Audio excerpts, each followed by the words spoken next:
Kunlarning birida jarohat olgan bir qush Sulaymon alayhissalomning huzuriga kelib, qanotini bir darvesh sindirganini aytib shikoyat qilibdi. Sulaymon alayhissalom darveshni huzuriga chaqirtirib, unga savol beribdi.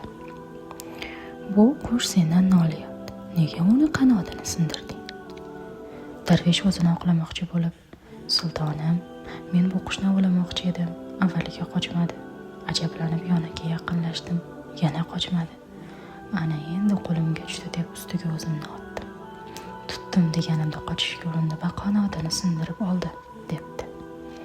Bu holatni diqqat bilan eshitgan Sulaymon alayhissalom qushga qarab shunday debdi. Eshitdingmi? Bu odam haqli ekan.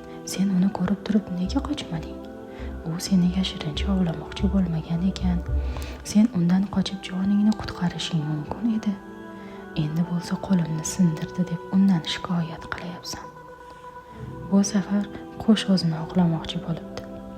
Sultonim, men undan darvesh libosida bo'lgani uchun qochmadim. Ovchi bo'lganida darhol qochgan bo'lardim. Darvesh bo'lgan inson menga yomonlik qilmaydi, Allohdan qo'rqadi deb o'yladim. Shuning uchun avvaliga qo'rqmadim. Uning niyatini keyin angladim va qochmoqchi bo'ldim. Lekin ulgurmadim. Sulaymon alayhissalom qushni aytganlarini to'g'ri deb topdi va jazo sifatida qasos olinishi kerakligini buyuribdi. Qush haqli, darhol darveshni qo'lini sindiring deb buyruq beribdi. Shu payt qush, sultonim, aslo bunga yo'l qo'ymang deb o'zini yerga otibdi. Sulaymon alayhissalom qushdan nega bunday qilayotganini so'rabdi.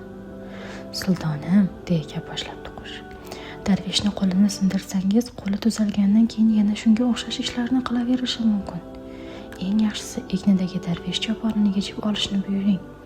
Chunki bundan keyin menga o'xshash qushlar darveshlarni ko'rganda ularni yomon odamlar deb o'ylashmasin.